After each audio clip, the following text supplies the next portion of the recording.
Let's fix it.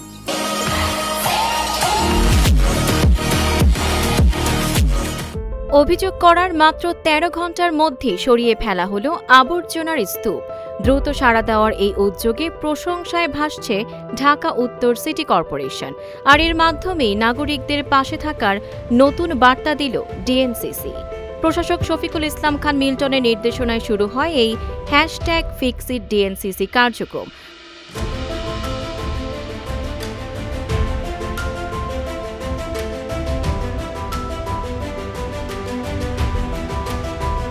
তাড়াতাড়ি যাও, এখনই যাতে এটা ক্লিন করে। কি কারণে এতদিন হলো না এটা একটু ওদের কাছে জানতে চাও, আর এখন গিয়ে পরিষ্কার করা। যাও তাড়াতাড়ি যাও।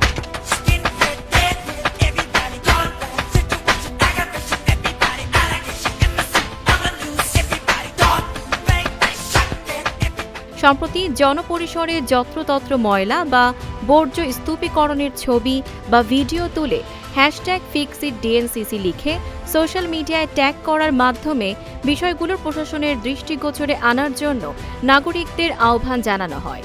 আর এরই ধারাবাহিকতায় হ্যাশট্যাগ দেয়া পোস্টে পাওয়া তথ্যের ভিত্তিতে সমস্যা শনাক্ত করে শুরু হয় দ্রুত বর্জ্য অপসারণ কর্মসূচি। শুধু অভিযোগের দ্রুত সমাধানই নয়, বর্জ্য ব্যবস্থাপনাকে দীর্ঘমেয়াদে আধুনিক করতেও নেওয়া হচ্ছে নতুন উদ্যোগ।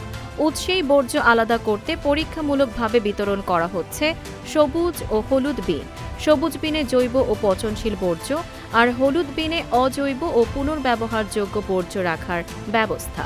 এছাড়া পরিচ্ছন্নতা কর্মীদের 2 শিফটে কাজ করানো, প্রধান সড়কে কুইক রেসপন্স ও মোবাইল টিম পরিচালনা এবং গৃহস্থালী বর্জ্য সংগ্রহ ব্যবস্থাকে আরও কার্যকর করার উদ্যোগ নেওয়া হয়েছে।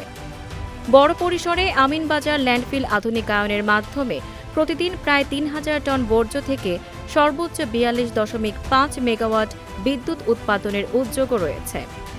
অর্থাৎ পরিচ্ছন্ন নগর গড়ার এই উদ্যোগে শুধু সিটি কর্পোরেশন নয়, নগরবাসীকেও করা হচ্ছে সরাসরি অংশীদার।